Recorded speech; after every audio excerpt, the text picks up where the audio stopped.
Yes, big up everyone. How you doing? Happy Wednesday evening, I think.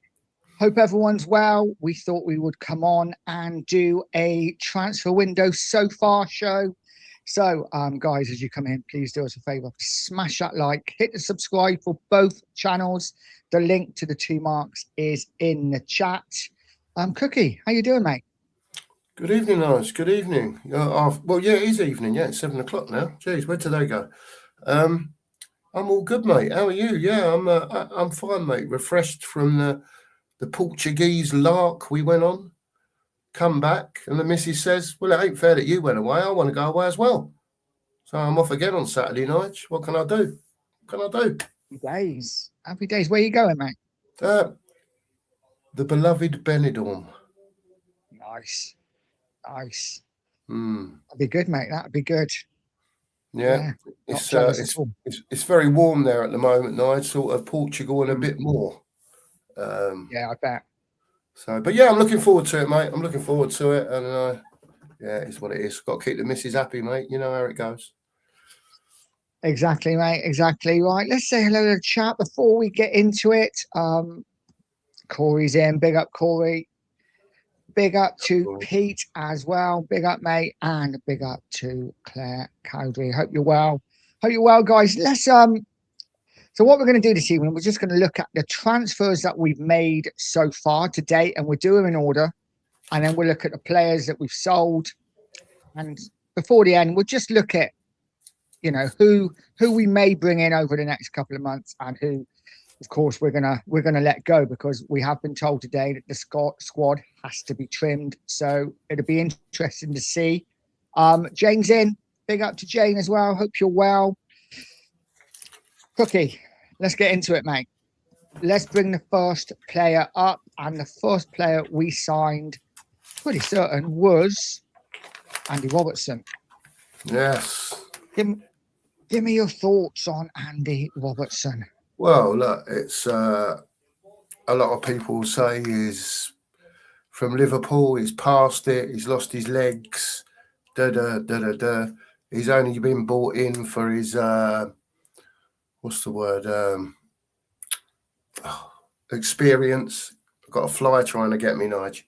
Experience and mentality, if you want to use that word. Obviously, he's going to play. I don't think he's going to play every game, but he's, if you want to call it, cover for Udogie, or if he's going to start and Udogie's the cover, who knows? But he's here, isn't he? And I know he didn't cost any money, but it is what it is at the end of the day. And I know he's like that. He's 31 or whatever he is, but surely, you know, every single player that comes in, Nigel, he's not going to be, you know, oh my God, we've broke the transfer record or whatever. There are going to be signings like Andy Robertson. You know, it is what it is.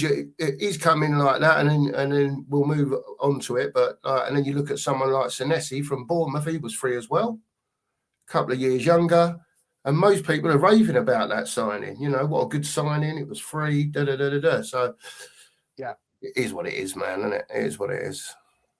I got to be honest, I don't get the Andy Robertson hate. I think it's a really good signing.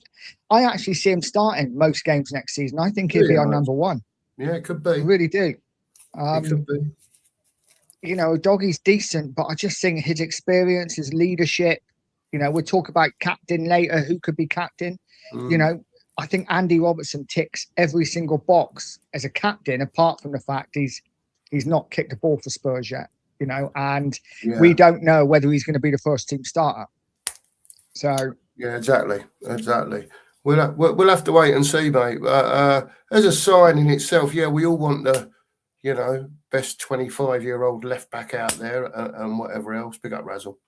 But you know, like I say, not every signing is going to be a blockbuster, and it is what it is at the end of the day. Yeah, could we have done better? Yeah. Are we looking for better still? Hopefully. Yeah, hopefully we are, because I'm sure there's better left backs out there at the moment.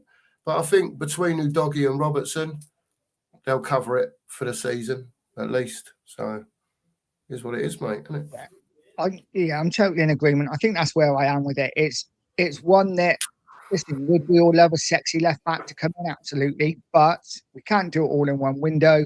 Robertson comes in, wealth of experience, been there, seen it, and done it. And it means we don't have to worry about left back this summer. We can maybe think about it next summer. And Yeah.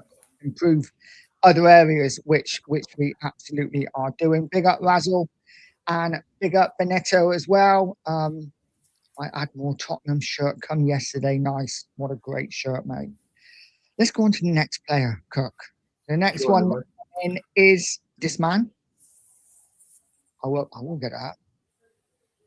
Zanesi joined another one on a free transfer.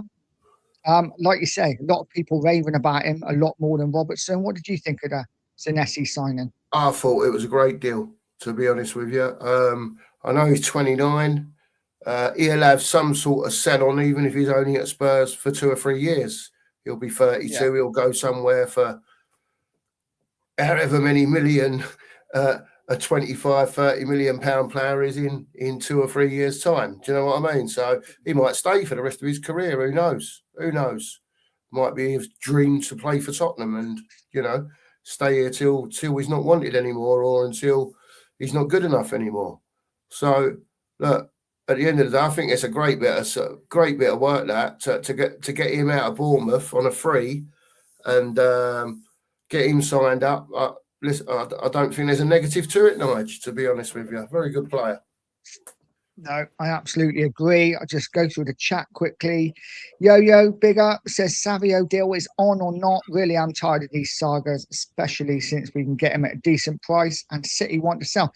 I'm hearing that City actually are the ones holding it back. And they're not sure yet whether they want to sell him. Have you heard any different, Cookie? Well, I heard on the grapevine, and it is similar to what you say, but I heard on the grapevine that the deal was done. Okay. Right? Apart from the add-ons bit. So the personal stuff's done. They've agreed the fee and they're just sorting out the add-ons bit. Right? And apart from that, it's done. But I'm wondering if Spurs are holding off a bit, Nige. Yeah? Just because they think there might be a little bit better out there for the money or a loan deal possibly, and then they can use that money for other areas of the pitch. So Savio could be a goer if they don't find anyone that's what they consider to be better on the left wing. Just a thought. It's a weird one, isn't it? Yeah, I agree. And it's a weird one because we were all in for him on January. We thought, right, we're going to get him. Didn't end up getting him. We go for him again at the start of the summer. And I must admit, I'm a bit like, is this a De Zerbi man or is it a club signing? But we seem to be all in for him. And then you're right. Suddenly, it's almost like we're like, oh, I don't know yet. We hadn't decided. Let's see if there's someone better first. Which, if I was Savini, I'd be like, okay, do I really want to join this club? But I don't know. Listen, there's lots of rumours out there about different players, right? And there's rumours of names out there, some that I'm hearing, right, that you would never think would come to Tottenham, right? Yeah. Tottenham are trying to work on these players that are on big levels and promising them certain things. You know what I mean? So I think as far as the left's concerned, I think they're getting to the positions now which they know they've got to get right, without a doubt. The left winger's got to be a proper left winger. You know, if we're talking squad signings and all that, we also need another left winger, to be fair. Unless you're going to keep Tell, but we need someone else to come in. We're trying to get players in this squad, so when people do get substituted, that the drop off isn't phenomenal. That you can notice the difference. All of a sudden, you was in charge of a game. You bring a couple of subs on, you know, and the game changes all of a sudden. You haven't got control anymore. That we don't want that anymore. We want it to be we're still in control. Same level. Whoever comes on, you know. So there you go, Nige. No, I absolutely agree, mate. Absolutely agree. Bird on a banjo. Big up, mate. Says evening all. Come on, you Spurs. First time here. Big up, buddy. If you wouldn't mind smashing that like, hitting the subscribe for me, and hitting the subscribe for the 2 marks as well. I am going to get the link there. there's a link, mate. If you could get over to That's them good. too and give a sub, that would be absolutely fantastic, buddy. Big up, Thank you big so up. much. Shem's in. Big up, Shem. Seen you yesterday in another stream. Evening, Big Shem. up to you. Saying, evening, gentlemen. Hope you're both doing well. And I haven't melted away today. It's been a hot one, isn't it? It's been a hot one. Yes, it most certainly has. Laswell said, and use Tell to sell back to Bournemouth for Kloopy. I'm hearing this, mate. I'm hearing that this Kloopy deal, apparently we are in for him and we are offering Tell as part of the package, but maybe they want a Bergvall instead. Have you heard anything? I've heard about Tell, maybe. I didn't hear anything about Bergvall. To be quite honest with you, I'm not bothered. Give them both for Kloopy. I don't care, to be honest. That'll be another two that have, you know, listen, we know there's players that have got to get be outed from this squad. I've got no doubt later on. Big up, Bird on a Banjo. I'm sure that there's so much to do, Nige. So much. And it's just not going to be done in this window. So I think at the moment, maybe this year, what he's trying to do is he's get a first 11 together that he's assembled, if you like. And then as the transfer window goes on, they'll try and deal with the squad as a whole. So we don't see that drop off.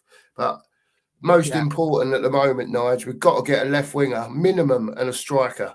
2 more minimum. That's bare minimum.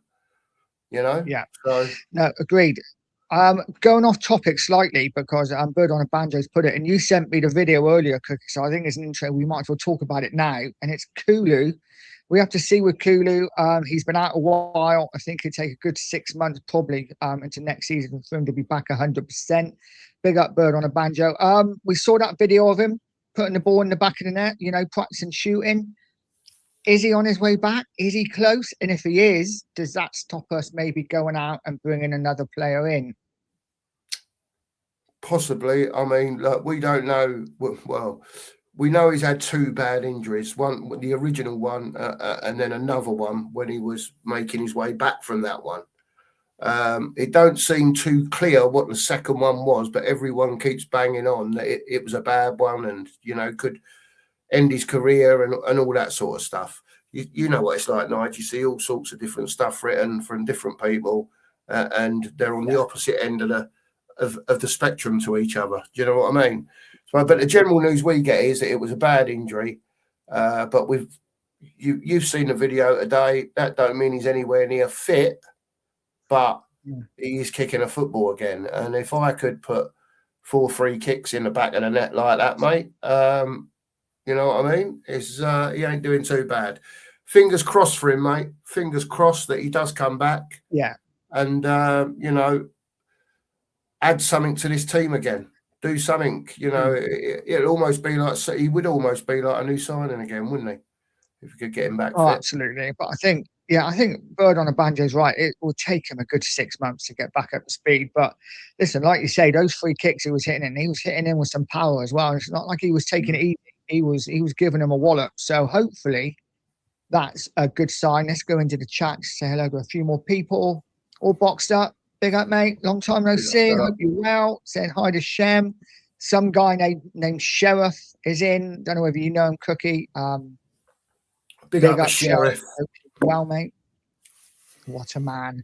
Yo-Yo says, evening, guys. Right now, it's 12 a.m. at my side. Next season, I don't know who will win the league because every team except United, Chelsea, and Liverpool are getting stronger and better. I think United will be stronger. Chelsea will be. I think Liverpool will be stronger too. I don't think Liverpool need to buy that much, mate, do they? The thing is, they needed to gel because they bought so many players last season. It's going to take them a year. Yeah, and I've heard this evening that Man United have been spending a few quid. They've signed Santos from Chelsea, is it? Yeah. Andre Santos from Chelsea.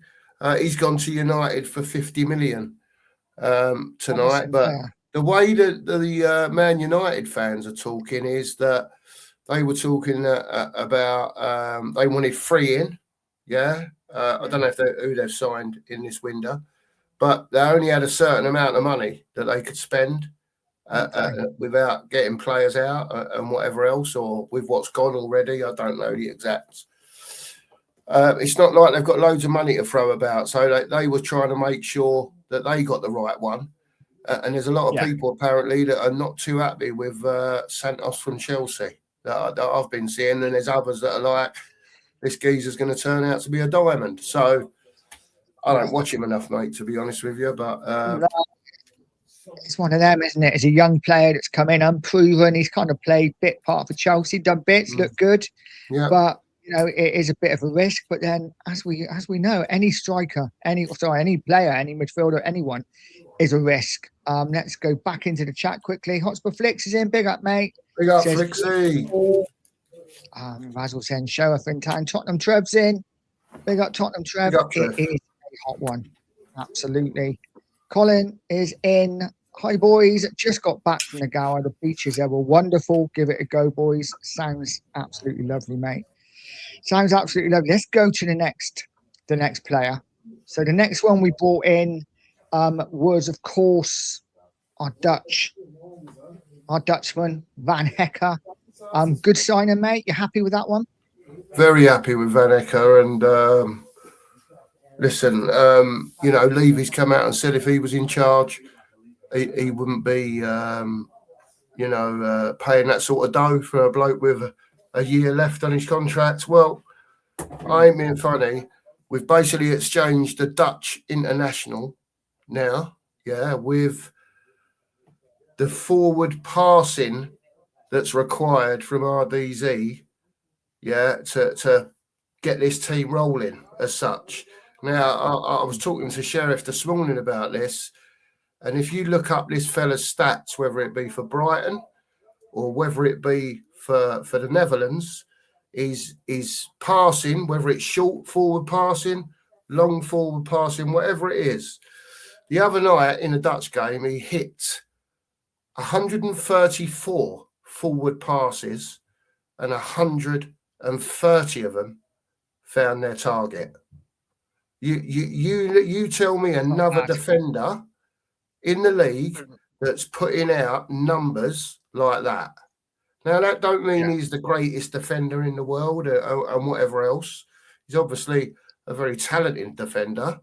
Yeah, but if that sort of stuff, and you can see what Roberto De Zerbi's trying to do, by having someone like that in the defence that's got the eye for that pass, whether it be short, long, and he gets the ball moving forward, which is what we want as fans, not the horseshoe football that we see regularly, then you'll see why we've paid 52 million. But as I was just going to say as well, I went off track. Vuskovic going the other way for 46 million and add on someone that's highly rated or was highly rated at Spurs, but had never played a Premier League game. We've basically done a swap for a Dutch international defender for a kid. Right? If that's not good business, then I don't know what is. That for me anyway, you know. The kid said he didn't want to stay here no more. Sell him then.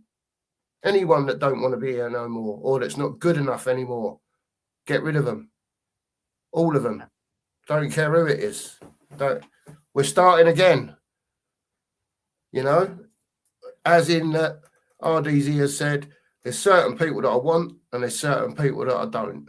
The ones that I don't want upstairs, you've got to get rid of them. It's time for them to go. So we'll see how that works out. No, I absolutely agree. I think Van Hecker is a great sign-in. More than anything, he's a De Zerbi man. De Zerbi wanted him. And for me, it's so nice for us to go out and actually get players that the manager wants. Now, listen, may come back to bite us in the ass if he falls out with the board and he walks out after a year. But, you know, we've got to take this risk. We've got to back the manager. Van Hecker is a great centre-back and Prem proven. And like you say, passing out, his forward passing is exceptional. Like you say, might not always be the best defender. He will make mistakes. I hear a lot of people when we signed him were like, oh, he made that mistake last season, ignoring the fact that Romero, even Van der Ven made howlers last season when we conceded goals. So listen, defenders do it, right? They make mistakes, we get punished. It is what it is. But I think is a great sign. And like you say, with Vuskovic, we've sold a player who's never kicked a ball for Spurs. We've got the best part of 50 million for him, and we've got a 20% sell-on fee. So if he does become that world star that everyone thinks he might, and Brighton sell him for 100 million in 3 years' time, we've got another 20 million. We've basically got 70 million for a kid that's never kicked a ball for us, which I think is fantastic business by Spurs. Yeah. Totally agree with you, Nigel. Totally agree with you, mate. Listen, I don't want anyone here that don't want to play for Spurs, mate. He come out and said, I want first-team football. The manager said, you're not getting it here. I know who I want as my centre-backs, and you're not there yet, right? Yeah. So go out on loan, mate. I don't want to go out on loan, sell me. All right, go then. You said it. I don't want to be here no more. Go. Exactly. If Brighton make money on him, fair enough. But like you said, there's a 20% sell-on fee, so they're going to have to sell him for a few quid to make money, which means that'll be more money in our bin. So exactly. It's got to crack on, mate, with what we've got now. We know what Brighton are like. Brighton are good at getting good value for their players. So, listen, we've got more money coming in for him guaranteed, unless something disastrous happens. Yeah. But let's go back to the chat. Simon says, big up Simon, says, we've done good business, but I'm keeping my expectations low. I don't want to see the fans turn on De Zerbi if we are sat in mid-table. We need time to gel. So many new faces together in the squad. Do you agree with that, mate? Absolutely. Look, we know we've got to get forwards in, right? And Simon's spot on. There's going to be a lot of players in this team that he may want as the first teamers as such, yeah? And they've got a mould. Simon's totally correct. They've got a mould. Now, you get some teams, they'll pull players in, do what we've done, like Sunderland did last year when they came up, yeah? Spent a few quid, whatever, on whatever level of player it was, but it kept them up. It kept them in the Premier League. If we can finish mid-table or higher, yeah, even with whoever they buy as strikers, we can then say it might be top six, whatever, right? But they need to go and get this left wing out and the strikers and whatever, and get whatever they can in the window, and then let's see where we are at the start of the season. Let's see who we've got, and as Simon's spot on, and that's the word that I would use. They need time to gel. Just give them a bit of time. Don't get on the manager's back. There might be some iffy results along the way, but as long as you can see a bit of progress, that's what it's all about. 100%. 100%. I think, I've said it before on my shows that it's worked out so well for Spurs with the fact that De Zerbi managed to come in with 7 games to go. So he's got a good look at the squad before the summer. He kind of knows what he wants, what he doesn't want. The players can have an idea of how he plays and how he wants to play. So I think it's kind of worked perfectly for Spurs, in the terrible season last year, but it's kind of, in a roundabout way, really come good for us going into next season. Yeah. It's, listen, I'm sure people have watched Danny's Levy, I don't know how you would describe it. Why Daniel Levy was a success and why he wasn't a success at Tottenham. If you haven't, get over there and have a look at Danny's video from last night. I believe he did it. Very good for about an hour and a half. The way I look at it is now, Daniel Levy's gone, right? He's gone. It was 25 years or whatever it was, whether he was just the face for him, wherever he was the one running the club, whatever it was, we know what Levy was as far as trying to do transfers, players that we should have had, that we should have bought, that we never did, all that sort of stuff. As far as all the ground's concerned and all that, big up Daniel, done a great job. And now, as you say, ENIC are in a position now to let the reins go a little bit, or even a little bit more than a little bit, right? As a Tottenham fan now, I expect to see this club spend money every window, and that's including January, whether it's just one in January, to improve this squad as we go along. That's just what I want to see. I want to see them when they say we're going to be invested in this now. I want to see you invested in it. Absolutely. But we don't expect as fans, I don't think, we're being too delusional to expect every summer, every January, we're smashing 200, 300, 4 million down every summer, right? We do it this year. And then January, we just bring one player in at 50, 60. In the summer, maybe one or two in, because we shouldn't have to then do too much. Yeah, totally agree with you, mate. Totally agree. And we've signed a few players, right? And we are where we are right now. There's whatever there is, 5 weeks or longer, 6 weeks of the transfer window to go, whatever it is.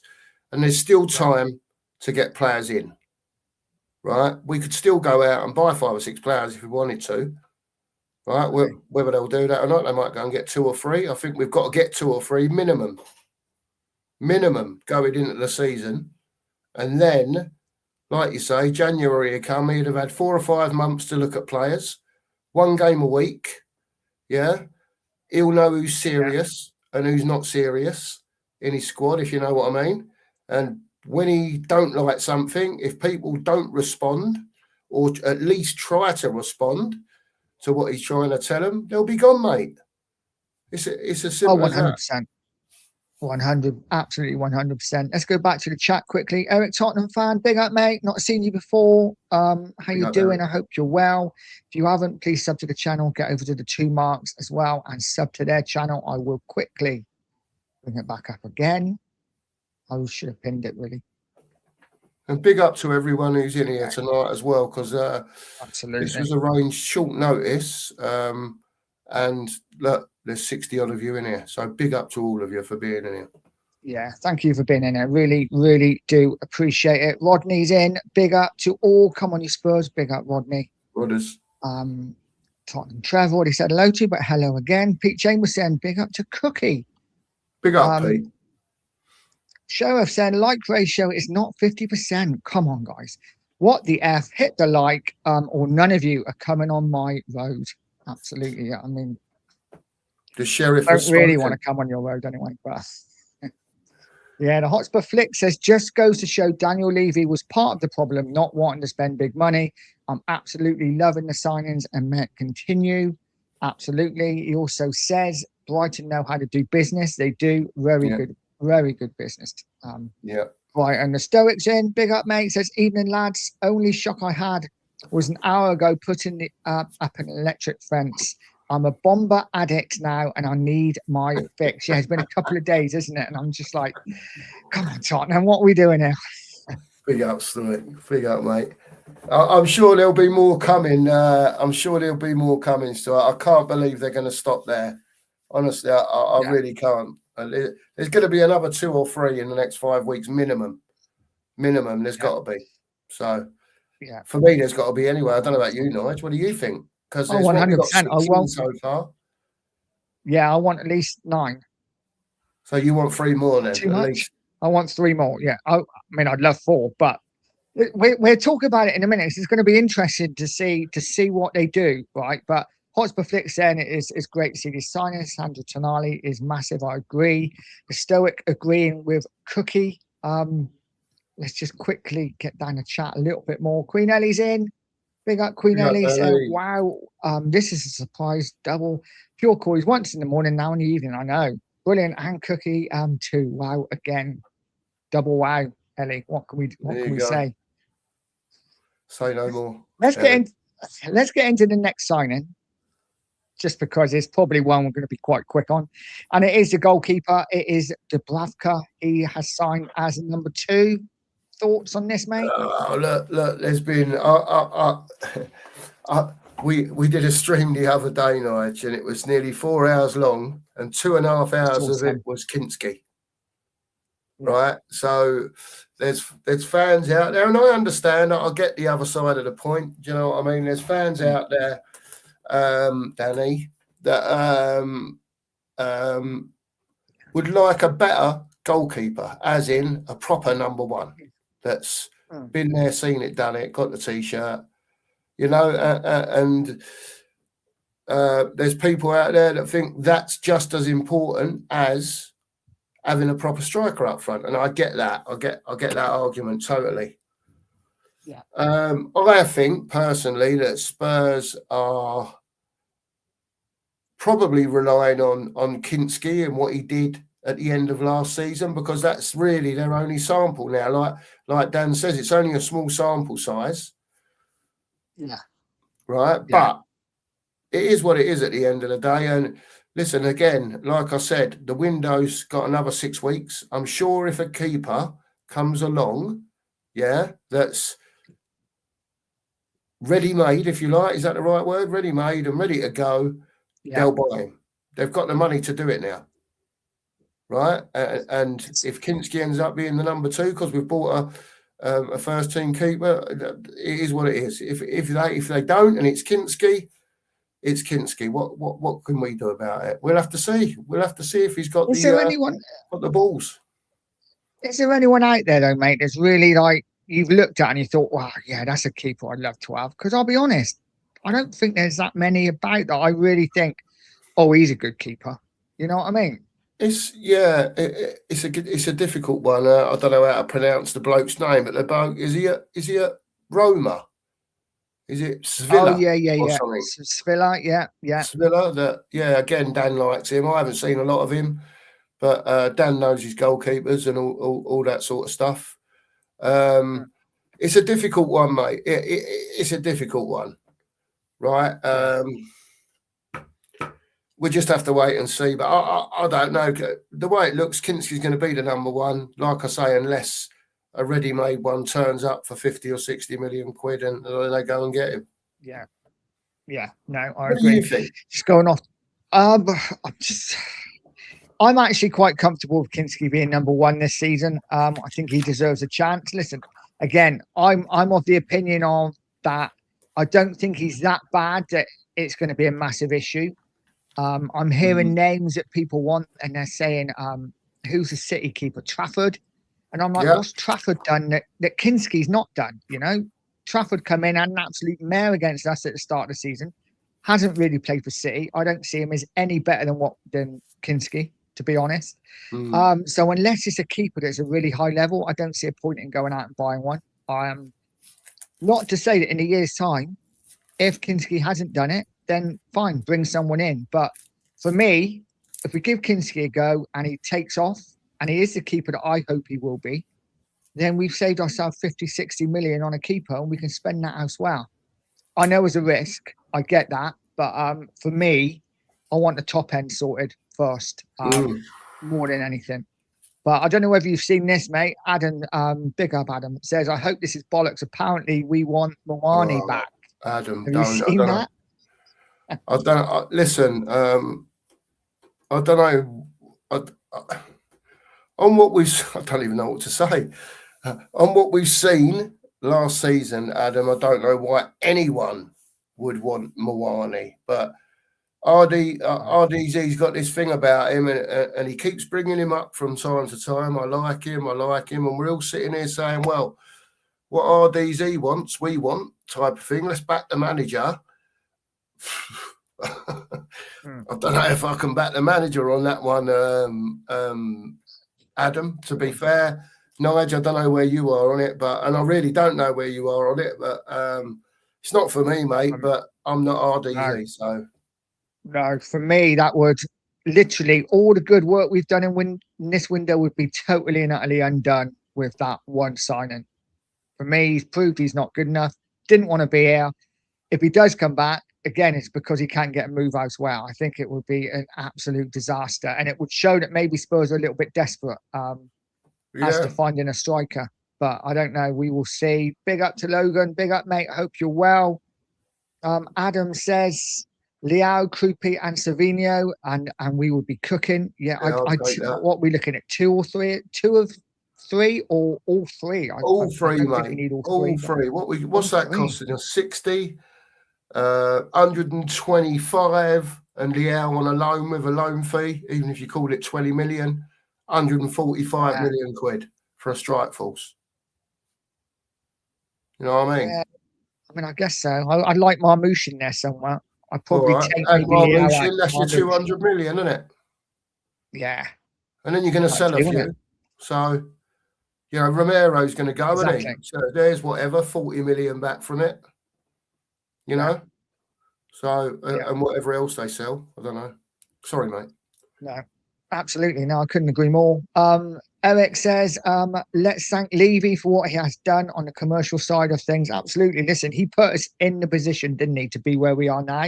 Yeah. I think as fans, I think we thank him for that. It took a long time now and it took a lot of heartache. And this is what I find so annoying about all these other salty fans who are having to go at Spurs and overspending money. It's like, mate, you haven't seen us for 20 years. We've been like desperate to do this. So he put us in that position. But I think as a fan, I don't think we ever really expected ENIC to really be like, all right, come on then, let's go. I thought it would be another window. We might get one nice signing, but the rest would be kids. And so it's a nice surprise. I find it very strange as a Spurs fan that we're sitting here now, right? And ENIC's, or it seems like ENIC's lookout has changed on the football. Yet in January, when we were screaming, absolutely screaming for players, right? Because everyone was injured, that they got rid of Johnson and got Gallagher and a kid at left back. I mean, it just didn't make sense. And then Lang's coming out with statements, well, it was only 33 transfers in the January window. Well, make it 34 or 35 or 36 or 37 then. Don't give it the old bollocks that the players ain't out there. And then 6 months later, we're spending money like it's water coming out of a tap. It just don't make sense. So for me, somewhere along the line, someone's got involved after finishing 17th this season again and it being a disaster and just staying up. And I think someone's had a word and said, look, you know, if you want to get the value of your club back to where it used to be, you've got to spend money. Right. Yeah. And I think that's what's happening at the moment. Honestly, I do. I honestly think it was probably something to do with probably a mixture of everything. You had Frank, who was maybe on his last legs. The club didn't know whether they're going to sack him, so they didn't want to spend money. They thought we'd be fine. We'd probably have enough to stay up anyway, and we'd probably end up mid-table. And then they thought, okay, we'll get rid of Frank. We bring in this Tudor guy. We'll be fine. He was absolutely shocking.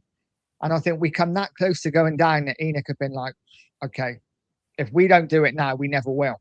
And, you know, we're kind of in that position, weren't we? I think a lot of us fans thought if we go down, they'd have to change. But I also thought that if we stay up, however we stay up, it would force them into changing because, like you say, the value of the club would be rock bottom. They've lost so many sponsorships. The only way they can get them back and get this club to where we should be is to spend money. We're not going to do it by buying kids and buying average players. But what I will say is, and I implore people, and someone put it in a comment earlier on, right? It's going to take time. Yeah, we're going to spend a few quid now. All that's happening now, I'll tell you what's happening now. It's surgery to the first team. That is what they're trying to do. Surgery to the first team, so he knows when he's got a certain 10 or 11 or whatever it is, of players, he can sort of rely on unless certain players get injured. And then that's when we could be in trouble again. Because if the main boys get injured, just say that Tonali, Fernandez and Valek were all injured or suspended at the same time. Yeah. Let's say injured, right? We'd probably be okay at the back. Yeah. You'd have a Bentancur and a Gallagher maybe that could step in for a couple of games. But again, we don't know how far Bentancur may drop off from what Fernandez does, or that Gallagher can't do what Tonali does. So, and you'll see it if it happens. And this is why I talk about squad building. I understand it's first team players they're trying to get in now. I get that. Yeah. Right. But over the course of the next 2 or 3 years, you'll see the squad change. I promise everyone, if they go through with what they're saying, right, this squad in 2 to 3 years' time will be there ready to have a go at the Premier League.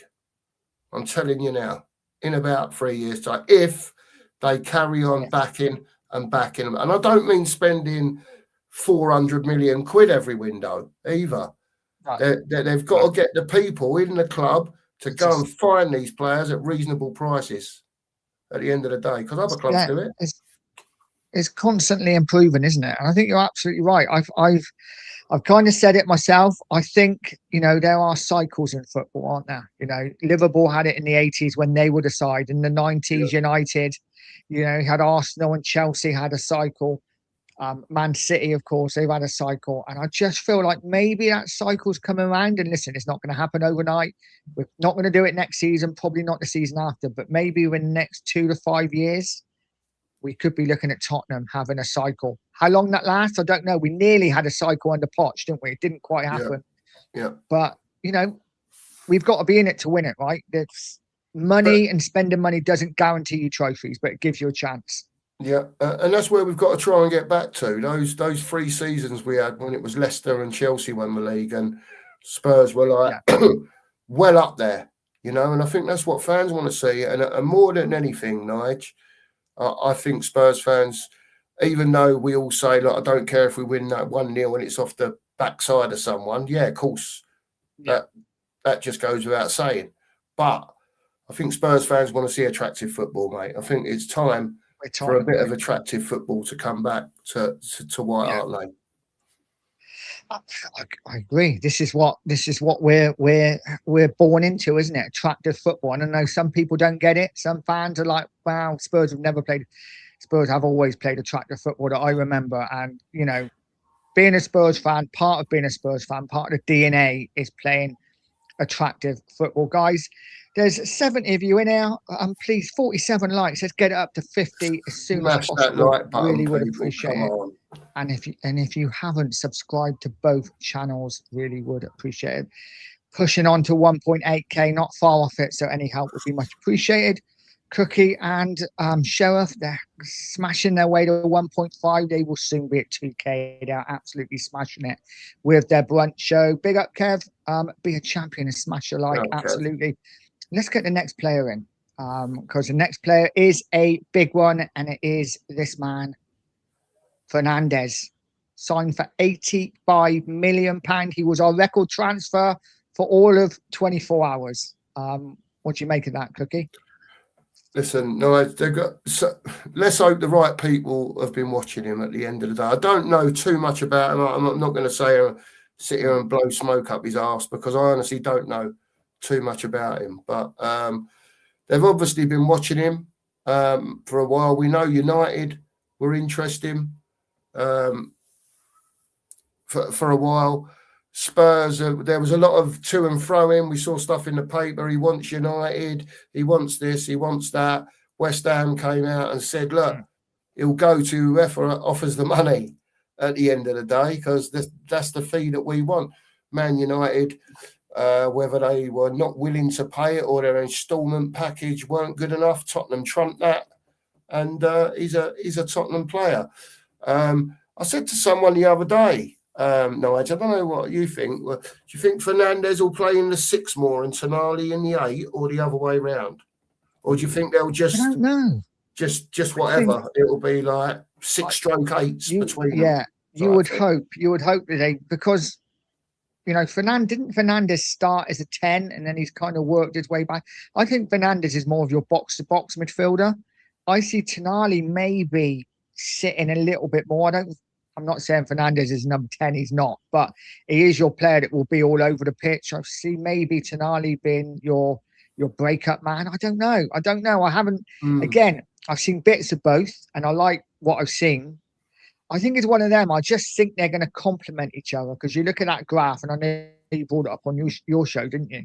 When they're together, just what they do differently is just fits perfectly. And then with Maddison in there as well, it's almost like the perfect midfield 3. So I think it's going to be a brilliant signing. I was on Harry's show the other day, and he was asking, who were you more excited to watch, Fernandes or Tonali? And I said Fernandes, because I just think what I've seen of him at West Ham, he looks very powerful. He's a player that likes to push, drive. He likes to pass forward as well. So I just think it's a really exciting signing. And he's only 21, so he's only going to get better. And it's not a kid that we bought that might be good. He's a kid that's already good and is only going to get better. Yeah, I agree. Listen, it's a lot of money. He's got, whether he takes the pressure of that on his shoulders or not. Listen, just come to Spurs and play football, man. We know you can play football, and unless they put the players around you that can play football with you, mate. At the end of the day, that's my outlook on it. And you know, Spurs have bought 2 fabulous midfield players, and we just all want to see. You know, we don't want it to stop now. You know that. There's loads to do, and like I say, they're building a first team. He's trying to get his first team players in, and let's see how it goes. But Fernandes, for me, very good signing. Very good signing. 100% agree. Let's go back to the chat quickly. Kev said Newcastle fans still going mad about Tonali, Messi coming to us. So they're going to be even more upset tonight because I'm hearing that Bruno Guimaraes has basically said he wants to join Arsenal. Apparently, Ornstein said that tonight. He's come out and said Bruno Guimaraes has come out, told Newcastle he wants to join Arsenal. So Newcastle are losing literally everyone. Bit of a disaster for them. But let's go through the chat again. Hotspur Flick said, I take him over Vicario all day, and that's saying something 100%. Again, Vicario, you would think, will be leaving. Adam said, Kinski #1 deserves it. No more keepers coming in. I'll just get a drink, Nigel. Yep, no worries. I'll go through the chat, mate. Razzle says, Leao really needs to be alone. I'm not sure about Leao. I'd agree with alone because he's someone who's very hot and cold, isn't he? Can be brilliant, but also can be very, very poor. So we will see. We will see. Hotspur Flick says, I believe Kinski can do a serious job for Spurs. I agree. All boxed up saying, I think Kinski saved Spurs at the end of the season 100%. And that's why, for me, he deserves his chance. Bird on a banjo said Kinski will be a top 5 keeper in the Prem next season. Listen, I like him. I think he's wonderful with his feet. I think he's very calming influence to the defence. And listen, shot stopping, not sure, but he made some great saves at the end of last season. Colin says the boy Nusa of Norway looks useful. Have you seen a lot of him, Cookie? He looks very good. I'm hearing Newcastle. Him, weren't we? If you remember, we virtually had him in the bag, and he went for a medical, and they said there was something wrong with his knee at the time. Since then, I think he's transferred and moved clubs, and he's obviously playing in the World Cup for Norway. He looks a really good player, Nigel. Now, whether they go back in for him or not because of the medical issue that he had before, I don't know. But he looks a very good player, mate. He looks a very good player. Yeah, no, I absolutely agree. Let's get the next player in. It is our record signing to date. I don't think we're going to be beating that this summer. And it is, of course, Sandro Tonali, 92.5 million with a 7.5 million in add-ons. Good signing, mate. You happy with it? Is he the man to take Tottenham forward? He's a needle mover, isn't he? Who wouldn't be happy with Sandro Tonali? I mean, listen, again, I'm not going to blow smoke up his arse. He is what he is. Excuse me. Tottenham's record signing, I think he'll shine at the Spurs. And again, it's about putting players around Tonali and Fernandes that enhance what they do. And then they enhance what others do. So, fabulous player. There's no doubt about it. Hopefully he'll be part of what makes Spurs great again, mate. That's all I can say on Tonali. Yeah, he does. He does look like he could be the one, and we say it every summer, don't we? That we want her. I hear Sava saying it all the time. Needle movers, and I think in Fernandes and I think in Tonali we have 2 players that are needle movers, and possibly Van Heck as well. I think the window so far has been fantastic. What would you give it as in players coming in out of 10, Cookie? Say that again, Nigel. You broke up there, mate. What would you give the window out of 10 so far as in players coming in? Well, we've bought no strikers yet, have we? I know we've got time, but I can't rate something on what we haven't got yet. So I'm like, everyone asks me, well, where are we finishing? Well, mid-table, we've got no strikers yet. You know, and the squad needs to be bulked out. It's all time. And that doesn't mean that we get another 2 or 3 in, and they hit the ground running and go bang. Do you know what I mean? Because it does happen. It does happen, and I just sort of err on the side of caution a little bit, and I'm like, we'll give them a year to mould up. Let's see how they go. Let's see who else comes in, and then so I'm sort of at a 6 at the moment, mate. I'm at a 6 out of 10. I like what they've done, but they need to do more.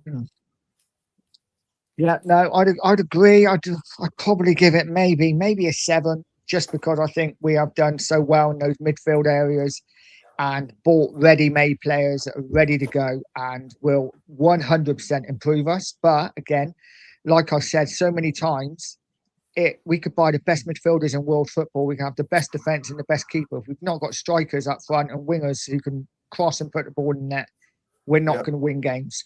So still masses to do for Tottenham. Let's look at the players that have gone out. And so far, it is these 4, as far as I'm aware, for 85 million total. Good sales. I mean, none of them have really played first team football for Tottenham. Dragishin played a bit, but was a bit part player. I think 85 million for those 4 is pretty good. Good business going, is it? No, I know Vuskovic got the majority of that money, 46-50 million of it, whatever it is, and the other 3 were sort of the other 35 million.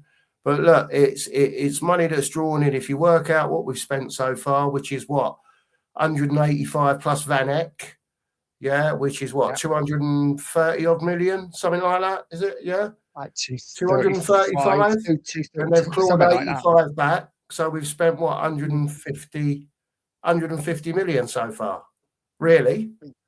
Plus you've lost the wages of Basuma. He's gone. Yeah, I don't know what he was on a week. So listen, I know there's big money being spent. The wage cap, we know the wage cap has to be broken at Tottenham, and it has been. It's been smashed, absolutely smashed. We've gone from 200 grand a week to players that are on 250 and 275, or shortly to be. Who's to say we're not going to sign anyone? Now it's been broke. Who's to say we're not going to sign anyone on 300 grand a week? We don't know. And this is what this is what it does to you, the transfer window. That's how they suck you in. They suck you in, promising. And let's see what happens. I'm keen to see what happens, because they've broke their promises so many times, Nige, and I'm really hoping. I'm really, really hoping, for not just for me, not just for you, but all the Spurs fans out there, that this project is serious, and over the next 2 or 3 years, Tottenham are going to stamp their name on the Premier League. 100%, mate. 100%. I'm just going to flick through a bit of news. This is going on the outgoings as well, which I thought was really interesting. De Zerbi, from Friday into next week, he will be laying down clear roles of the players in his plans for next season. Is expected to accelerate departures. 3 players in recent weeks had it reconfirmed to them that they ain't in De Zerbi's plans. More to follow. There is a new ruthlessness at Tottenham in regards to selling players to utilise squad space for maximise value. So it looks like we're moving different, doesn't it? Yeah, absolutely it does. And if that's true, that's good. 100%. That's good. That's what you want to hear as a fan. That tells you that they're trying to move.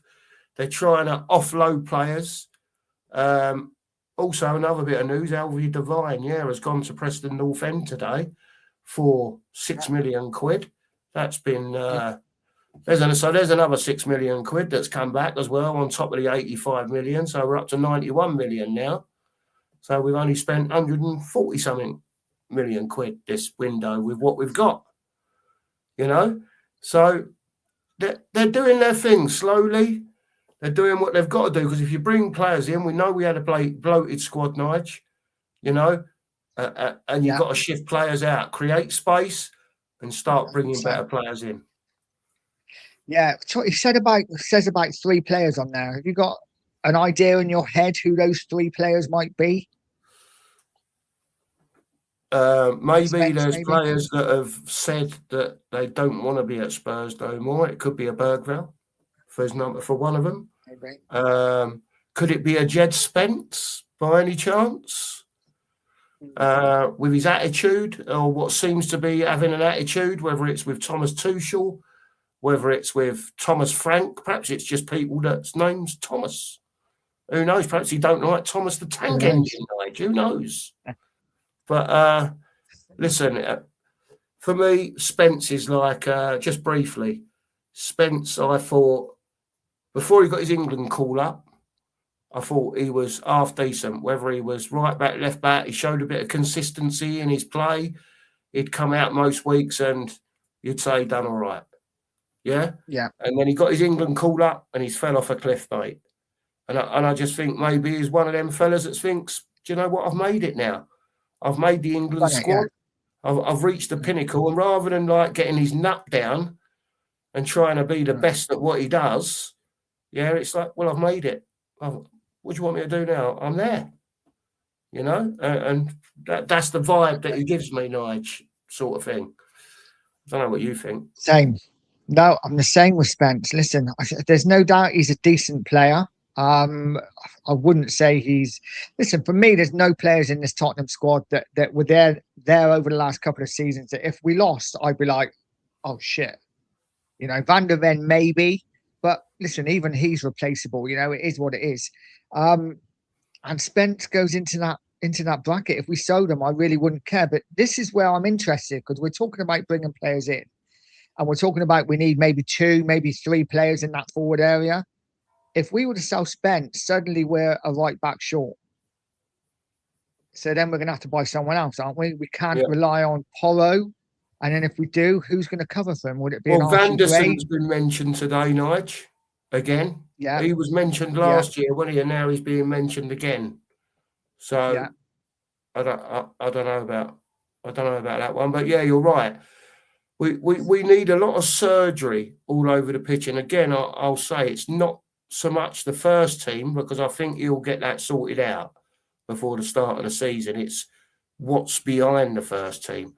So even if you've got his striker and his left winger in, right, you know that his midfield 3 will probably be, if Maddison's fit, Maddison will be in the 10 if they don't buy one, and Fernandez and Tonali will be the 6/8s, right, in the team.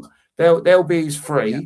So automatically, straight away, your bench is better than what it was because on your bench, you'll have 2 midfielders in Bentancur and Gallagher, right, that are available if there's injuries, if there's coming on to see a game out, whatever it is. But surely, if you said Bentancur and Gallagher were coming on, and then if I said to you, oh, it's not them 2, it's Bergvall and Gray, right? What 2 are you picking? Yeah. Well, exactly. You're picking Bentancur or Gallagher all day long. Right. You know? Right. So to me, that's an upgrade. Because when we was talking about the levels, there is still a level. Don't get me wrong. Yeah. Bentancur and Gallagher are not Fernandez and Tonali, right? But rather than doing this when we make a substitution, perhaps we'll only be doing that. Yeah. And that is not too bad compared to that. Do you know what I mean? That's just the way I look at it. Like, sorry. 100%. I agree totally. And let's go to the chat. Alan, big up, Alan. How you doing, mate? He says 59 years old, only been waiting 50 years to spend the cash. Yeah, it feels like it's been forever, doesn't it? That we've always spent, Cookie, haven't we? We've always spent money, but this just feels different. Obviously, we broke our transfer record twice in 24 hours. We smashed our wage budget, which was the big thing for me, wasn't it? Yeah. You know, we've always spent money, but the wage budget is always what's held Tottenham back from getting the really good players, you know, and because players do go for money at the end of the day. Money talks. And, you know, every single player, every single person, every single job, if you're offered enough money, you're going to do that job. So it's about time, isn't it? Spurs did that. Yeah. Just to answer Fernando at the bottom, no, It's not. Basil saying, how much Bayern going to charge for Elise? I reckon that's probably close to 200 million. He will be. He will be, won't he, Nige? Hey, yeah. You know, a fantastic player, and just shows you, you know, he was fantastic at Palace. He's moved to Bayern, and he's just like, he's different gear, isn't he, Elise? And stepped up, isn't he? Wonderful player, absolutely wonderful player. Yeah, it's weird because, you know, you saw Elise for Palace, and he always looked a decent, he always looked a good player, someone who's nice on the eye, but never really, I didn't expect it. When he went to Bayern Munich, I thought, that's a bit of a weird signing. I must admit, I thought, that's a weird one. He has been absolutely amazing. He's just like stepped up like 3 or 4 levels and suddenly looks world class. Yeah, brilliant player. Absolutely. Yeah. Bird on a banjo says already making saves Vicario dreams about. Absolutely. Vicario will be one of the ones going, won't he? 100%. Looks like it, mate. Him and Romero seem to be top of the go list from the first team squad, I would imagine. Plenty of rumours about Vicario. It's all gone quiet on the Romero exit front, but perhaps that's because he's at the World Cup and people are waiting to see what's what, you know? Yeah, absolutely. Tottenham Tongue said, on a scale of 1 to 10, how vile would a student oven be? Come on, they were pretty bad. Yeah, they were pretty bad. I had 4 today. Was going to be 3, ended up being 4. 3 of them, to be fair, were nice and easy, but one made up for the other 3. Is absolutely minging. Right in the centre of Bath as well. So there's nowhere to park. Had to park in a car park, which cost me like £8 for 2 hours. And yeah, it was minging, absolutely minging. Which is weird because the place was beautiful, really nice, like looking out over Bath. But yeah, it is what it is. But 4 done, so all good. Good stuff, mate. Good stuff. All good. But guys, as you're in here, keep smashing that like, keep hitting that subscribe button for both channels. Really would appreciate it. I think we're over 60 likes now, so thank you so much to everyone that's liked. Adam says, when we played him as a striker against PSG, scored twice. He did. Still don't want him. Adam said, I rate Lancashire, huge potential. What do you think of Lancashire? I think he could be a decent striker. I'm not sure whether that's Apparently, he's doing a lot of work at the training ground already and looking very sharp, apparently. Yeah. So, obviously, he's been out on loan and whatever else. I'm not one to judge him because I haven't seen a lot of him. He scored a few goals last season. Whether he's ready to be that striker that comes on for 10, 15 minutes at the end, or if you need a goal or, you know, whatever, it remains to be seen. But we'll see, Nigel, won't we? We'll see. I think RDZ's making it pretty clear that if he don't want someone, they need to go. Yeah. No, 100%. Big up, Danny K. I hope you're well, mate. He said I'm spot on. Wow, I got something right. That's good. So Tonali number 6, Fernandez box to box. Yeah. I think that's what I think they're both quite similar in some ways, aren't they? Watching, I don't know if you saw a video. Is on well, you probably wouldn't, because it's on Twitter, but it's got Fernandez versus Tonali in the same game and just showing bits against each other, and I just can't wait to see them together. I just think we're gonna honestly, if we buy right in the attacking areas, we are going to be a force next season. I hate to say it. I know people will get at me for that, but I really do think we will. Cookie, who comes in next? Who comes in next? We've got the midfield sorted. We've got the defence sorted. Unless Spence goes, we might have to look for another one. Keeper, we can think what we want. It's going to come another season. In those attacking areas, I'm guessing Kudus is going to be our right winger. I'm guessing Richarlison's going to leave. Solanke, it looks like he's staying. And we got Tell. Who are we bringing on the left? Who's your man up front? And before you answer the man up front, I've got this bit of news. Again, you sent me earlier, Cookie. And it is Vlahovic is being named as a possible striker target for Tottenham. What do you think, mate? And that was from Himothy as well. It was. Who apparently is quite near the mark sometimes. So who knows? There's been a lot of talk about Vlahovic. I think everyone knows by now that I like Vlahovic. Nigel likes Vlahovic.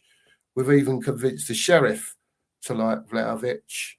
But the trouble being is Roberto De Zerbi likes his centre forwards to press, and Yes. Vlahovic don't really do that. So whether he can convince him that that's what he needs him to do in a game and he can do it, then that's fine, right? I'll take Vlahovic all day because number one, not that it matters to me, but he's on a free, right? Number two, his wages, he was on something silly at Juventus, 300 and something grand a week. And I've seen stuff where it says basically he'll take half of what he was on there to get himself a club. So I think you're talking sort of 150 to 170 grand a week, which is well doable for Spurs, right? He's not a lot of people's cup of tea, to be honest with you, right? I just think maybe with a whole new package around him, if you know what I mean, as long as we get that left winger and maybe him and another striker or another two strikers, maybe. But you could do a lot worse for a free, put it that way. I agree. I think Vlahovic would take off in the Premier League. I think he's built for the Premier League. Yes. But again, like you said, he's not a presser. He's not, maybe De Zerbi likes his strikers to press, but listen, he's going to hold the ball up for you. He's powerful in the air. He's got a powerful shot. The only thing I would say is that's great if we're playing wingers that hug the touchline, that beat their man and get crosses in the box. But if we're going to buy inside forwards as such that, you know, play between the box in the circle and are cutting in and he's not going to get crosses in, then it seems a bit pointless. We need maybe, and that's where Krupi comes in, right? He's more of you slipping him in and. So you saying that, Nige, right? Yeah. Now you're talking about profiles of players, right? So you're looking for, if you're going to get a Vlahovic, you need that profile of winger, that's going to put the ball regularly in the box to him. He will make runs off the ball, but if the wingers are hitting the touchline, and then doing whatever they're doing, beating their man, say a Savinio for argument's sake, beat your man out on the left wing, put it in. Put it in the box. Sometimes he's going to cut in, he'll have a shot. He's not going to do the same thing all the time. So you're looking for profiles of players that fit Krupi, for argument's sake. You know he's busy, he can play in the 10, he can play pretty much across the front. But again, a lot of fans said, hang on a minute, he's only 21, right? There's a difference. You can see some players are further forward in the development of what they do at a younger age, right? I'll give you an example. Bergvall came into Tottenham, right? 10 million quid. All this, he chose us over Barcelona and all that, whatever, right? So he comes in, and the first time I see him play in a Spurs shirt, I think to myself, do you know what? This kid's got something. He's got a lot of stuff to iron out, but obviously he can run. It looks like he can run with a ball. My thing was with him that when he got the ball, he needed too much time. And I just thought, you know what? He's come from wherever in Sweden. He's gone up however many levels to being in the Tottenham first team. And he's got to learn that he's not going to have the time on the ball that he's had before. But he's been here 2 years now, and that hasn't improved, Nige. So it makes me think perhaps he's where he's going to be now, because he hasn't learned. Surely, so if I'm sitting here seeing it, someone who's a coach who watches what he's doing all the time must see it as well. And that's it for me, really, with Bergvall, because I think he'd be a much better player if he could almost know what he was going to do, if it makes sense, before he gets the ball. Which he probably did in Sweden, right? When he was playing in the Swedish league, you've seen clips of him, and he was like flicking the ball. It looked brilliant. Premier League is so much faster, so much faster. You haven't got time to think. You've got to know what you're going to do, even before the pass comes to you. You know, you've got to be you've got to be there. And I think, I'll be honest, I don't think he's as good under pressure as I thought he was either. For me, Bergvall has regressed.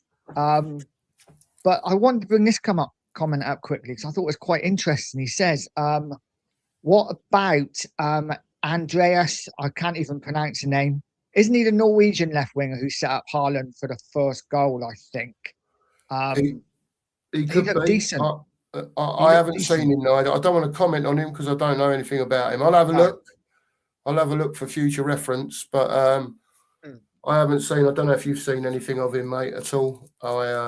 Not really bits and bobs, but I have watched Norway all the way through the tournament, and a lot of people saying that England, we've got quite an easy game. I think Norway is going to be a really tough game. Really tough game. I think Norway are a really good side, and we'll see what happens. But back to strikers. So Vlahovic would be like, I think we both would like a Vlahovic in. Krupe, for me, why not get Krupe and Vlahovic? Because you've got different options then. One could come off the bench and just gives De Zerbi something different. If he needs to chuck a big man on, he can get Vlahovic on. But then would Vlahovic come on? I'll take that all day, mate, them two. And then you put the profile in that suits best to the team that you're playing. Do you know what I mean? So you could have Savinho as a left winger.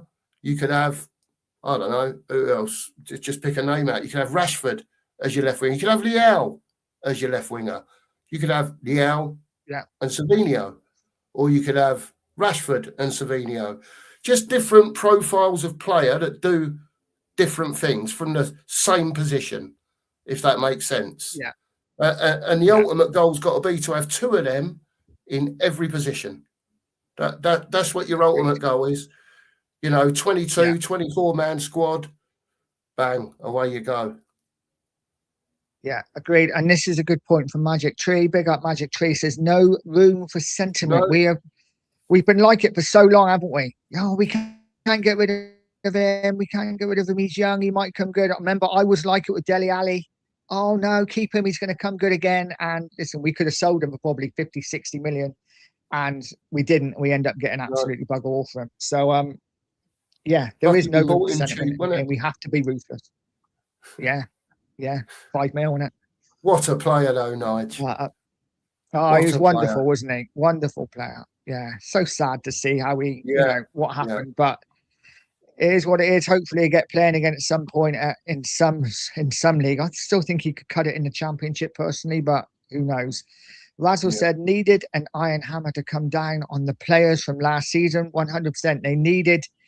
Maybe the realization that they were so close to going down has kicked a lot of them in the ass because, listen, we needed it, right? And this is why I say I wouldn't really care if any of them left.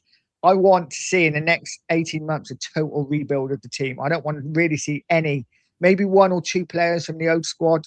Just want a total revamp. I don't know how you feel, mate. Yeah, I'm the same as you, mate. It really don't matter to me who leaves as long as whoever they buy fits the system better for De Zerbi. What we all keep going on about, and about time we're back to manager, right? We've had some of the best managers at this club that have ever been seen, Jose's and Conte's, and we thought we was going to do it cheap with them, and they're not cheap managers. Everyone knows that, right? And I don't get why we got managers like that when we weren't prepared to back them. Joe Rodon instead of Bastoni, for argument's sake. Do you know what I mean? It's madness, absolute madness. But it looks like, listen, Scott, sell them all, mate. I'm not bothered. As long as whoever they get in is better. That's where I am at the moment. I'm not like we're going to win the league. We're going to do this. We're going to do that. I just want to see who they get in and give them a year. Give them a year. Yeah. They're going to be mid-table at worst, I would imagine. They might be pushing on for a European spot, but we've got to wait and see who they get in as the strikers and the left wingers and another right winger and, probably another midfielder as well, in time. Yeah. Crookie, if we go out and do the business, if we go out and get that left winger in, whoever it is, You know, he's Deserby wanted that left winger. He gets him in. He gets a striker in that he wanted. And we go into next season with the left winger, the striker, the two midfielders we signed, the defenders that we signed. Where do you think Spurs should be signing? Bearing in mind we're going to probably be spending the best part of 400 million if we do that. I think top six. Top six. I'm top six. I mean, a lot of people say, well, we should be pushing for Champions League. Maybe we will. Maybe we will. We don't know until the window's over. And that's what I keep saying. Nigel, I'm with you. Look, again, it's a squad revamp for me. And at the moment, he's making it a first team revamp because he's trying to get a decent first team together. And again, I'll reiterate, over the next 2 or 3 windows, it's going to be squad building. They may not well be buying £100 million players every week. And I don't expect them to be honest. But I expect them to improve on what we've got. Yeah, no, 100%. 100%. I got to say, Scott, I love you, mate. But listen, for me, the players like Robertson, players like Dubravka, they're not players that are here for the long term. We know that, right? We have got so much to do, so many areas that we need to improve. We've done that in the midfield. We've done it defensively for the most part. But for me, you know, if we need that front area sorted out, which we do, we really do, because our front line is the worst I've ever seen at Spurs. I know, Cookie, you agree. It's shocking. We want to sort that out. It's going to cost serious money. So for me, I am comfortable with saying, okay, Robertson, you come in for a year, you come in for 2 years, that experience. Okay, you know, Dubravka, you'll be our number 2, 1 game a week. You're probably not going to play a lot. And actually, I watched Dubravka. He's a bloody good keeper. Yes, he's getting on a bit, but he's a decent shot stopper. You know, doesn't pull up any trees. And then next summer, if we go out next summer and go, right, bang, 80 million, there's our left back, 60 million, there's our keeper for the next 5, 6, 7 years. Then fantastic. But for me, if we were to go out and spend 60 million on the keeper now and 50, 60 million on the left back, and then suddenly up front, we're like, well, we'd like that player, but he's going to cost 80 million. We've only got about 35, so we're going to go cheap. Yeah. You know, I'd rather improve the front area. Yeah, I agree with you, man. I agree with you. I'm with it. Like I said, I think the squad is so poor. And that's been proven that it's so poor.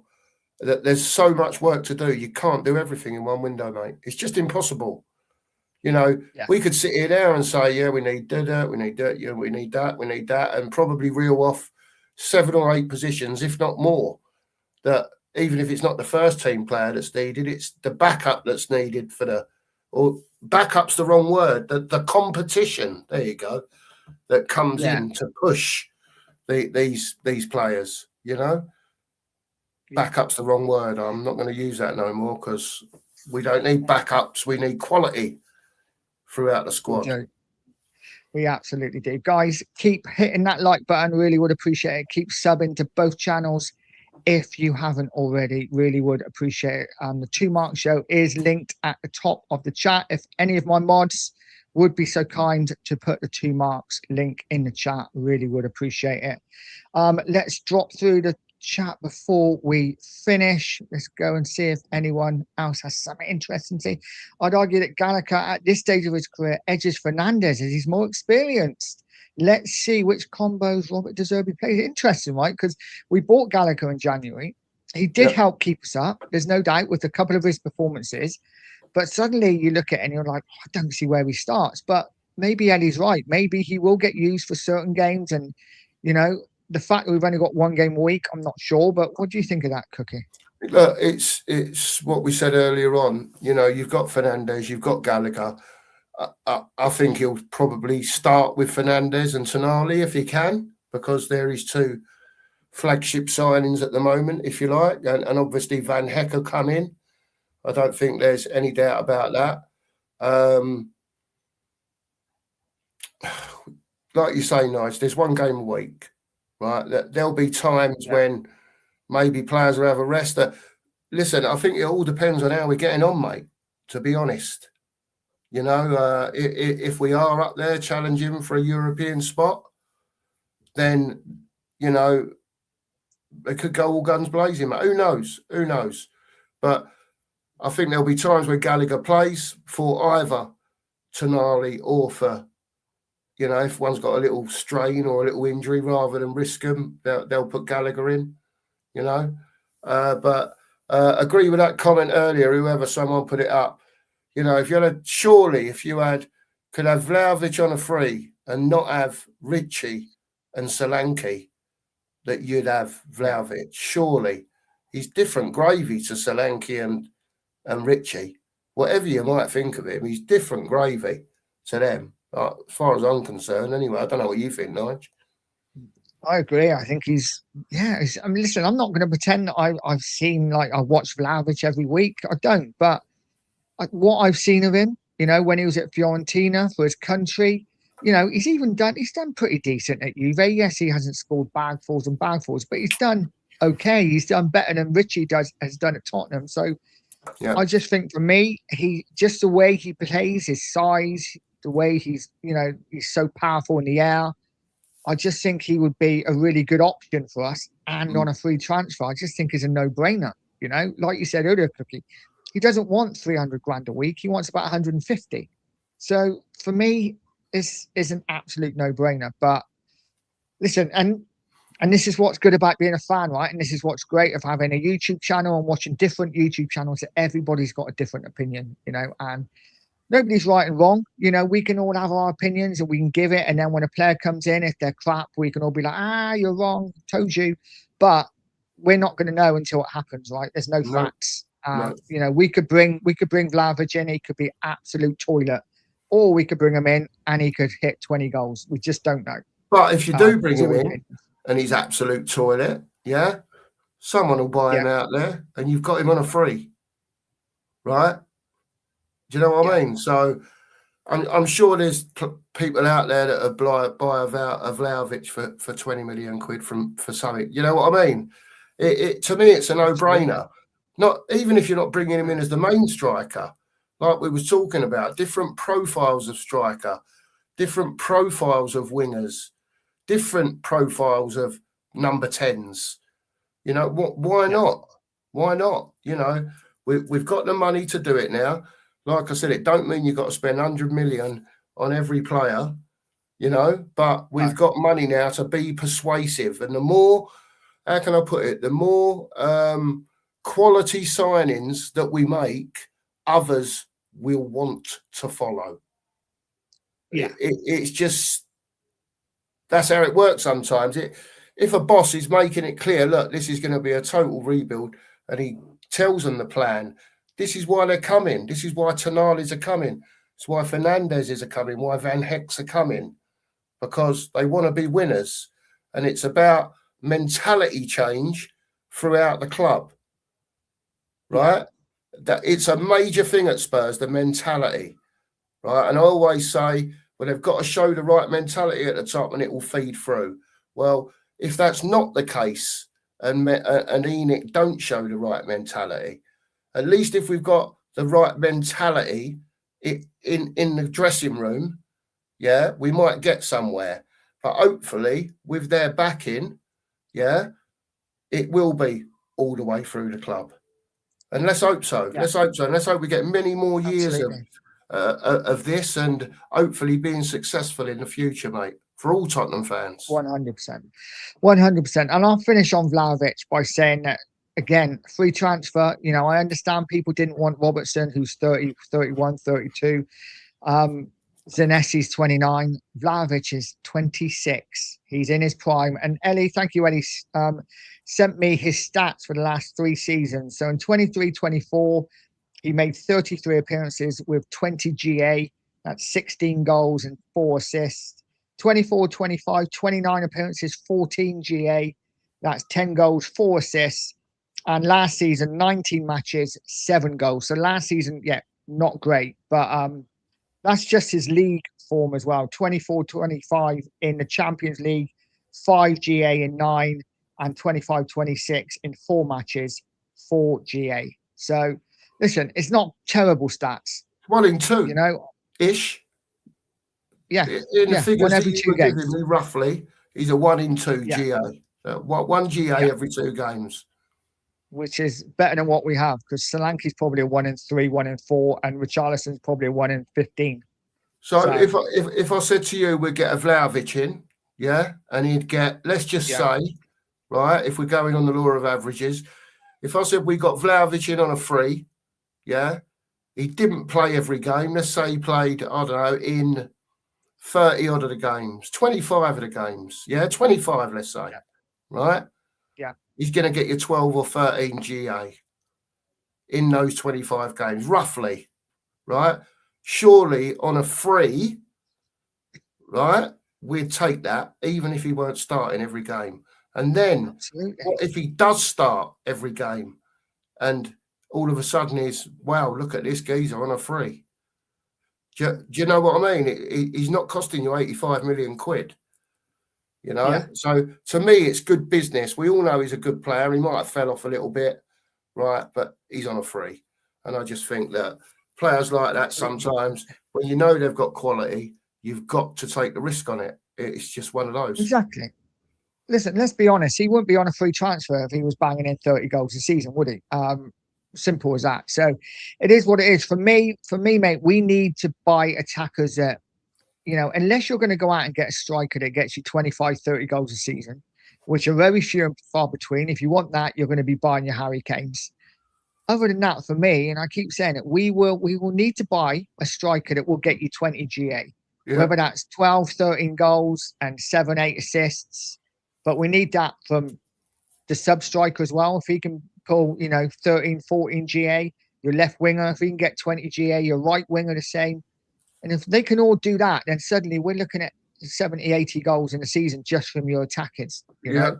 Yeah. So for me, that's the way to go. Let's just go back to the chat before we finish. What do you think about Marmoush, Nigel? Is there anything on? What do I think about Marmoush? I'd love Marmoush. Yeah, me too. I'd love him. I think for me, he would just be he encapsulates what I think Tottenham are. If I think of a Tottenham player and I think of all the great players that Tottenham have had over the years, and I'm not saying Marmoush is a hod or anyone like that, but just elegant on the ball, just someone who's very comfortable on the ball. And so I love Marmoush at Frankfurt. I thought he was fantastic, and I would love him personally. Yeah, fair play. I like Marmoush. Listen, all the talk at the moment is for this young lad Krupi from Bournemouth.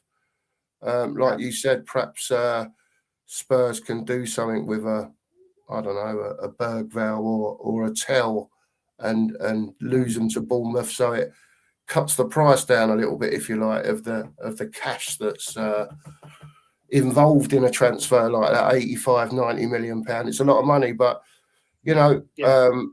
sometimes you have to take risk, mate. They'll make their mind up whether they want to again spend money in a different place. If they could get Vlahovic on a free, they might then say, well, yeah, we'll pay the 85 million for a Krupi, or we'll go for a Krupi with a Bergvall and a Tell thrown in, or one of them thrown in, and to bring the price down a little bit.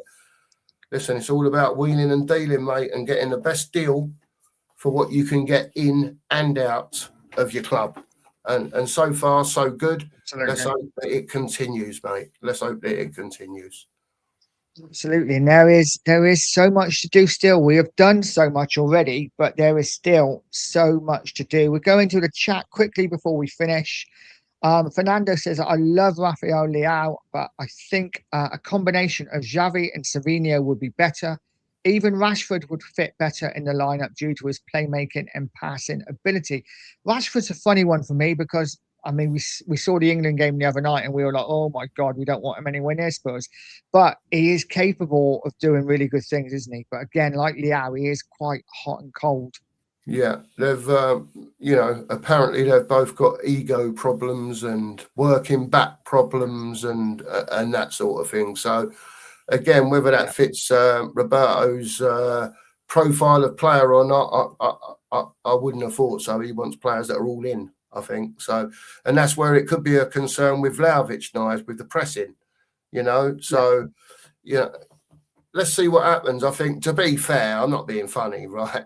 But to be fair, right, I think people that come in now, players that come in now, if they're not better than what we've got, right, they're saying wrong. Someone's doing something wrong somewhere. Someone's got the wrong glasses on. Someone's watching videos from back in the day and they think it's the current. I don't know, mate. I don't know. But if we can't get better players in now than what we've got up front and on the wings, then there's a problem. And I still think there's money being spent at Tottenham, not necessarily breaking records again, but I think we've still got a few more quid to spend, and I think there'll be 2 or 3 that still come in. Yeah, 100%. Guys, before we finish, do me a favour, keep smashing that like if you haven't subscribed to both channels. Thank you. Rain says, I'm hoping Robertson gives us some much needed leadership off the pitch. The culture needs to change at Spurs, and that doesn't just come from on the ball quality. 100%. Another reason why he's such a good signing for me, because the leadership and the professionalism that he will give off the pitch, a bit like Ben Davies, he gets a lot of stick, but I think that is valuable in the team and in the club, and I think he will be a valuable member. Scotty M, big up Scotty M, says our keepers and left back are the worst I've seen at our club.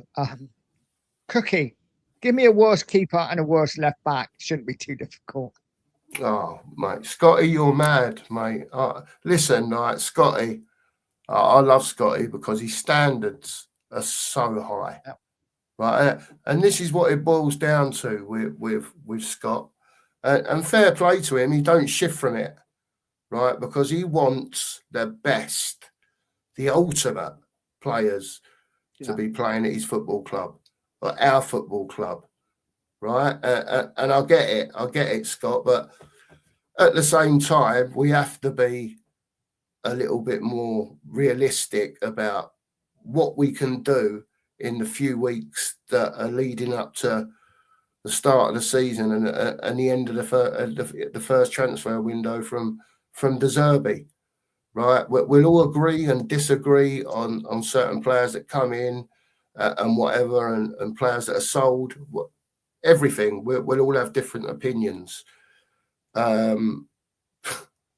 I can't even think of anyone. My mind's gone totally blank. But Scott, Scott knows I love him. I think he's great, and it's just standards, mate. At the end of the day, and that's not saying that my standards are not high or yours, Nige. At the end of the day, Scotty wants us to be Real Madrid, man, and there's nothing wrong with that. Yeah, at the end of the day, and no, there isn't. And listen, I love Scott to bits as well. He, like you say, he stands his ground. He don't back down to nobody, and I love that about him. And for me, though, we have to be at a certain level before we can. I'd love the best left back in the world. I love a brilliant keeper, but for me, we have to be at a level. And these players that have come in are going to hopefully help us get to that level in some way. But we will see. I'll give you 2. I'll give you Bobby Mims, who was pretty shocking goalkeeper, and I'll give you I can name 100 left backs who have been worth. Ben Davies. Some might disagree with that. Danny says, I don't understand the hate towards Gallagher. We need to build a squad next year. If we are in the Champions League, we will need him and more. 100%. Yeah, 100%. Totally agree, Dan. Yeah. And he also said that's how a big club acts. Everyone needs a Gallagher in your team. 100%. It's, he's probably not going to be our first choice this season, maybe, but I think he's going to play an important role. If we are going to be successful and get in amongst those Champions League places, maybe have a good cup run, Gallagher will help us, no doubt about it. Yeah, agreed, absolutely. Rain says there are 90 minutes in a game of football. More than enough for 4 central midfielders to get good minutes, either with 1 game a week, hopefully with less injuries too. Yeah, there is. I mean, listen, it's not going to be Tonali and Fernandes every single game, and the others are going to be sat on the bench totally. But it is what it is. So what do you do with, we'll end on this, mate. What do you do with Bergvall and with Gray? Because if we're looking at our midfield 4, we're looking at Fernandes, Tonali, we're looking at Bentancur and Gallagher. Do we keep a Gray, let a Bergvall go? Would you be open to selling both? Where do you stand on? Look, we've got the 4, right? Like you say, and like Rain says, right?